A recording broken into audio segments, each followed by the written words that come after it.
Right, because what they did was they pauperized the yeomanry. The yeomanry were willing to work. They had worked for hundreds of years, sharing the commons, herding their sheep, and making at least a subsistence living. And then they were pauperized, forced into the city, and then labeled as criminals. And then you had the press gangs sweeping them up. And the press gangs operated in two ways. Initially, they operated to populate these very early settlements in North America. And then later on, they were used militarily to fill the ranks of the Army and the Navy. But it began with getting settlers to go to places like North America, which North America in the 17th century was regarded as an extremely hostile place. And, for example, I have traced back to some of the early English literature where a convict had a choice of being sentenced to transportation, that was the euphemism for white slavery, or to being hanged at Tyburn. And he said, I've already talked to people who have been transported. I've read some of the letters. I've heard about what happened to them. I would rather suffer suffocation at Tyburn gallows for a minute or two than a lifetime of slavery in the colonies.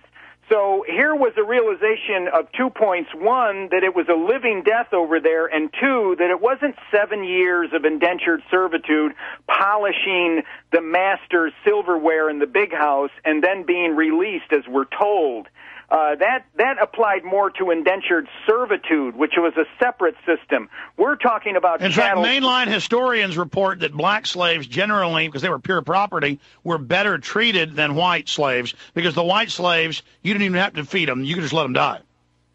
Yeah, the white slaves were treated much worse. We even have as recently as the 1840s and 50s when Frederick Law Olmsted, the architect of Central Park, went down south and wrote his classic work about his tour of the South, and he was watching a barge being loaded up with bales from a ship that had come in at the port of New Orleans, and he saw that the bales were being thrown recklessly down into the barge, and the white men who were stacking the bales were at risk of serious injury, and he asked the overseer what was going on, and he said, oh, they're just paddies, meaning Irishmen. He said, they're not worth anything. We can always replace them.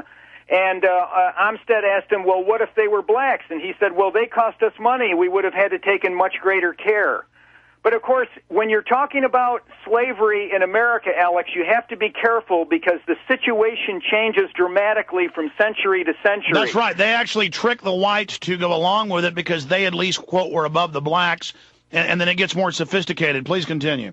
But in the 17th century, you had even different crops that the white slaves had to work as opposed to the black slaves. The white slaves were working after they did the land clearing, and land clearing is the most onerous labor that you can engage in on the frontier, draining the swamps, cutting down trees with hand axes. And after all of that backbreaking labor was completed, then you had to tend to the tobacco crops and the sugar crops. The sugar mostly in the West Indies, the tobacco crops. Yeah, the way they described the white slaves was it was like putting a goat out to mow your lawn. They would just throw them out and, hey, survive. You form something, then we'll move in behind you with the black slaves. Stay there. Michael Hoffman is our guest. Give you his website and a lot more. We're going to get into the occult globalist.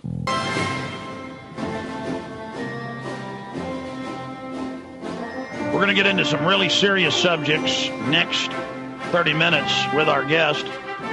Then we've got the former chief economist, World Bank, Joseph Stiglitz, scheduled to be popping in. Talk about the economy. And you can't really have Mr. Hoffman on for just an hour, so we're going to have him up in the near future.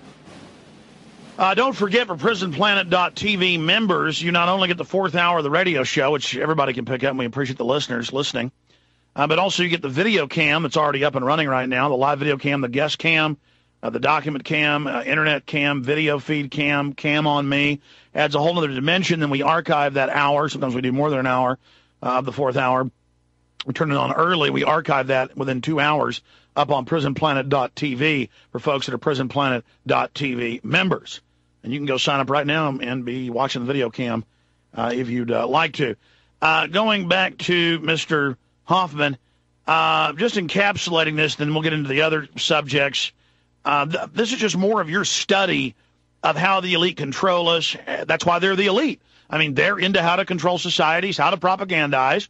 The average person's into wanting to have a new coat or eat a big meal or have a girlfriend or go to the Bahamas once a year or maybe just stay out of prison. And they rule over us. And next hour, I want to get into what their mindset is, what you believe they're planning, and how the whole Germanic death cult occultism ties in with the Kabbalistic mysticism of the Jews, because people all say it's either a totally Zionist thing or it's a Catholic thing or it's from what I've studied, it's a satanic thing. But we'll get your whole analysis of that, sir. But finishing up with the white slaves. Well, we were talking about their use initially in colonial America for land clearing and the stoop labor, and only afterwards were the blacks brought in. And, of course, I don't want to minimize in any way the pain, suffering, and hardship that black people endured as chattel slaves in America. The thing is that most of us are aware of that, and very few of us are aware of what the whites went through. When Congressman David Wilmot and the Free Soil Party threw its support behind Abraham Lincoln, the reason that they did so is that they were very worried that the southern plantation owners were going to put black slaves in Oregon and California, and they wanted to reserve the West for free white labor. And they called themselves, the Free Soil Party and Congressman David Wilmot, the Sons of Toil. And nowadays, when someone raises a shirt in a movie and shows whiplashes on his back, it's usually a black man who's been abused by a white overseer, Alex. But I can assure you in colonial America, and I've documented it, that there were many hundreds of white men who also had those whiplashes on their back. And, of course, we know in the military and in the Navy, they received fatal whiplashings, up to 200 lashings. Well, that's something that I got really into, just because it's so interesting, was the naval histories, the Napoleonic Wars, the sea battles, British naval history. And that was some of the big reforms in England that finally ended pressing, was that the midshipmen, the officers, would just, I think your cordless phone's cutting out there, my friend. If you've got a regular line, it'd be better. Would just walk around for no reason, beating people with whips, not just for cat or nine-tail punishment. Go ahead. Well, of course, the service in the Navy, which is especially the Napoleonic-era Navy, which is made to be so very romantic now in movies like Master and Commander, you couldn't get guys to serve on those ships, so you had to press them in, and in order to maintain order and discipline, you had to use the lash. It's unfortunate in the film Master and Commander, which was otherwise a very well-done piece of cinema, that they passed over except for one brief conversation between the ship's doctor and the captain about how the fact that the crew there, between one-third and two-thirds of them, would have been press-ganged white slaves on board that ship. But my point I was trying to make earlier, Alex, was that white men and women in America are the sons and daughters of toil. And Stay there. Back in 70 seconds with our guest. Fourth hour, straight ahead. Michael Hoffman, former reporter, New York Bureau, Associated Press, other major publications, award-winning historian, highly respected, joins us. We'll tell you about some of his books and his website. If you'd like to check it out or learn more, revisionisthistory.org is one of the sites. And we have links to that up on Infowars.com right now. Yeah, being a history buff, because it's so entertaining. I mean, I got into history because it's better than fiction. I mean, the slave ships, the beating the people, the killing the white slaves all over the U.S., all over Australia. You were allowed to kill them but not kill the black slaves. But see, they can't allow that out in the news because then whites and blacks wouldn't hate each other. Blacks wouldn't feel especially downtrodden and second class. Wouldn't imagine every white person was their slave owner when really a few percentage points of whites even own black slaves. Going back to Michael Hoffman, finishing up on this subject, then I want to get into the roots of the New World Order, the occult empire, this amalgamation of groups, what you believe is at the heart of it, sir. But anything else you wanted to add about white slaves and bringing it up to modern times?